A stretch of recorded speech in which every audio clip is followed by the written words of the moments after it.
They never told you the truth about silence. Not really. They gave you the shallow version, the polite version, the version that makes silence seem like a pause between thoughts. But silence is not a pause. Silence is a position. It is a decision.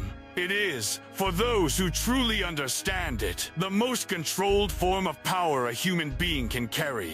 Watch the ones who never stop talking. Watch how quickly they give everything away. There's a type of person who fills every room with noise. Every conversation, every silence, every empty moment, they rush to fill it. They talk about what they did, what they felt, what they think, what they plan. They react to everything. They comment on everything. They cannot sit with a quiet moment without growing uncomfortable. And what most people do not realize is this: that noise is not confidence. That noise is anxiety wearing a mask. It is the sound of someone who cannot stand to be alone with themselves.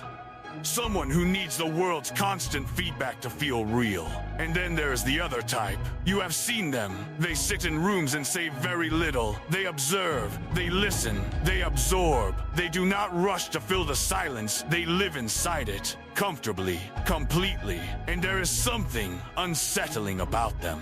Something that makes others nervous. Not because these people are dangerous in the conventional sense, but because they cannot be read, they cannot be predicted. They are in control of something most people have never even tried to control: themselves.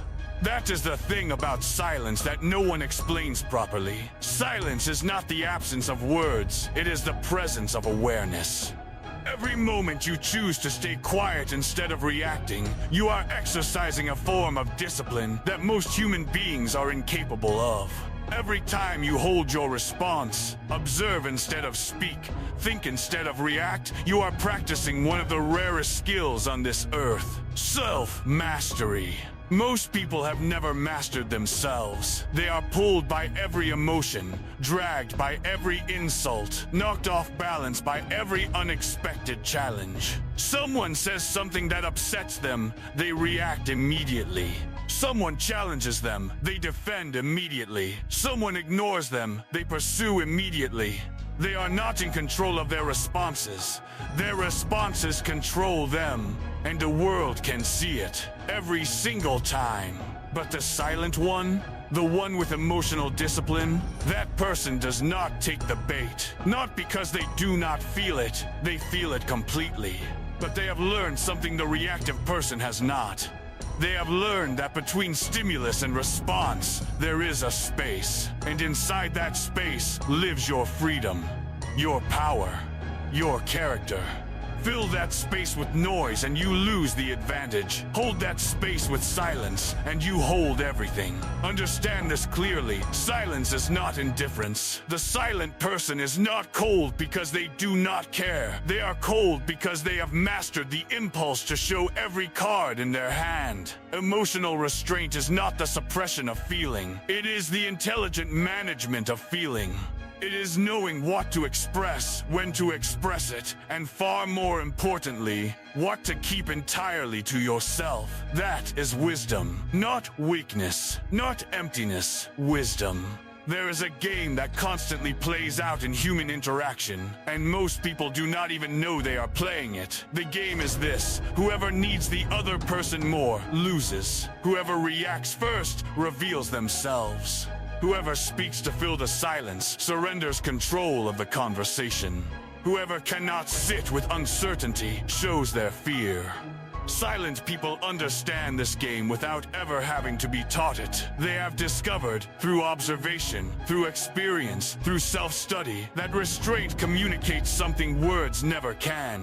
Restraint says, I am not desperate. Restraint says, I do not need your approval to feel grounded. Restraint says, I am watching this situation with clarity, not anxiety. Restraint says, "You have not rattled me." And when a person cannot rattle you, when their words, their provocations, their attempts at dominance simply dissolve against your composed exterior, they begin to question their own ground. Because your calm, your silence, your measured stillness creates a pressure they cannot explain. You have taken the chaos they threw at you and reflected it back, without a single word.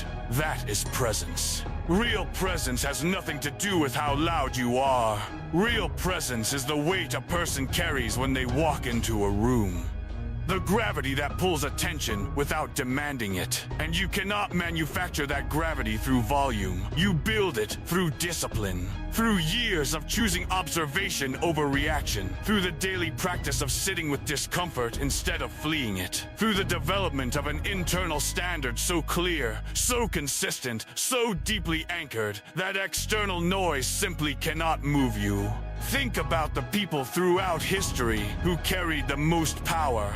Study them carefully. Not the ones who performed loudest, the ones who endured longest, the ones who built real things, changed real dynamics, moved through the world with unshakable composure.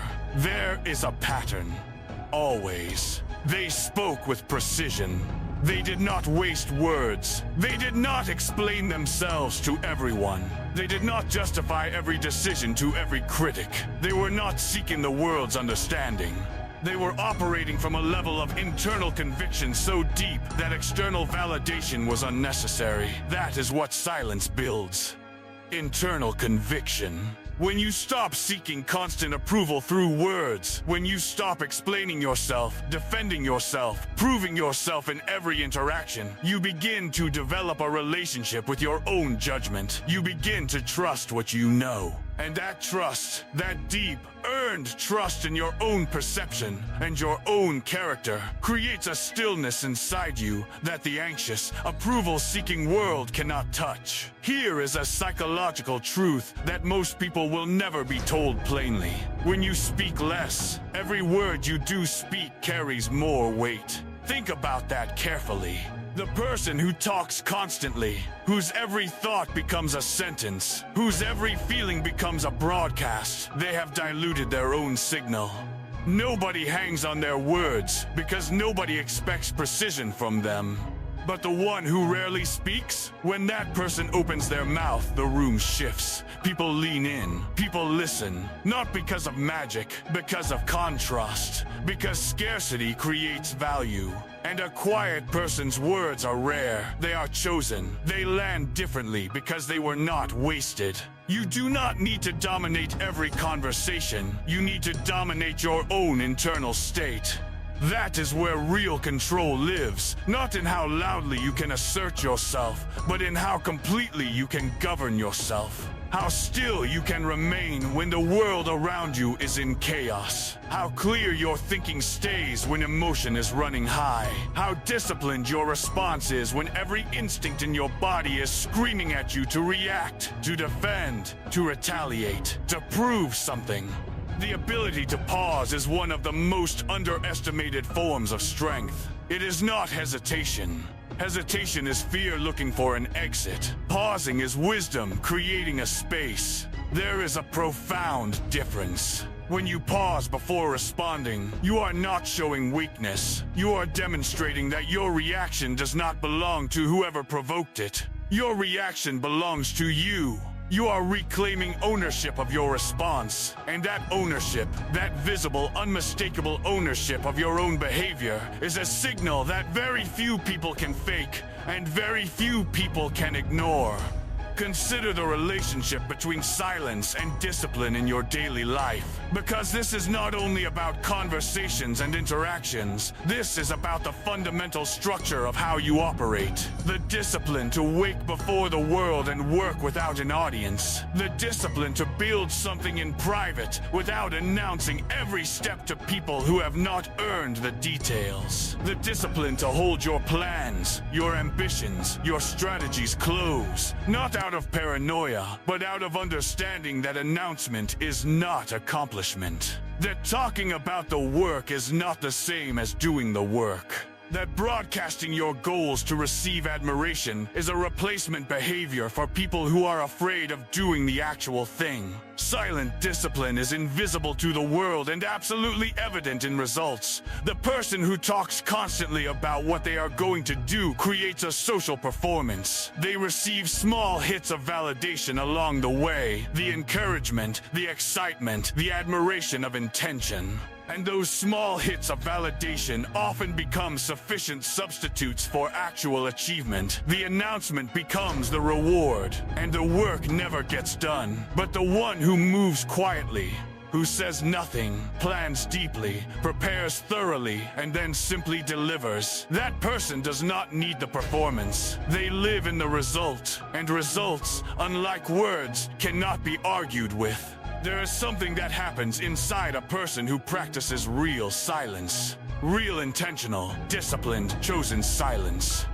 The noise of the world begins to separate from the noise inside you, and you start to hear things you were previously too distracted to notice. Your own patterns, your own fears, the triggers that move you without your permission, the stories you have been telling yourself that have never been true, the emotional reflexes that drive you into situations you later regret. Silence becomes a kind of self-surgery, uncomfortable, necessary, clarifying. You cannot know yourself when you are constantly performing for others. You cannot develop wisdom when every thought immediately becomes speech. The interior work, the deep, slow, invisible work of actually understanding your own psychology, that work requires quiet. It requires the willingness to sit with yourself without distraction and see what is actually there. Most people are terrified of that.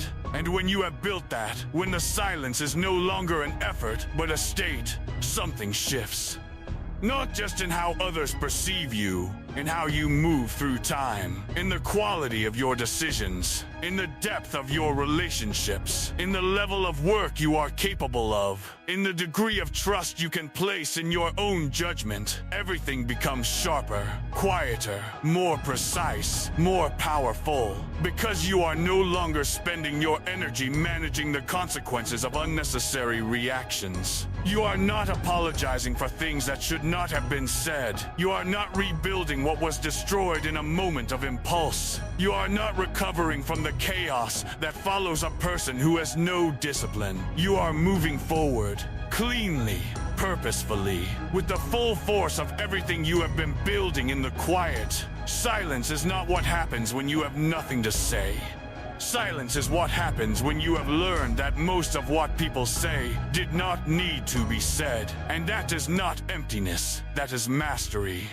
The ones who understand this do not announce it. They do not need to. It is visible in the way they carry themselves, in the stillness behind their eyes, in the unhurried quality of their decisions, in the way they are not rattled by what rattles everyone else, in the gravity they carry without effort, in the respect they receive without asking.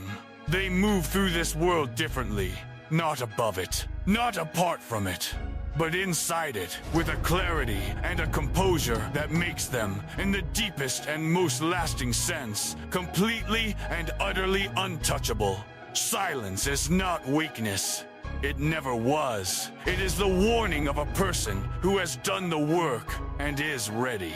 Comment: I move in silence.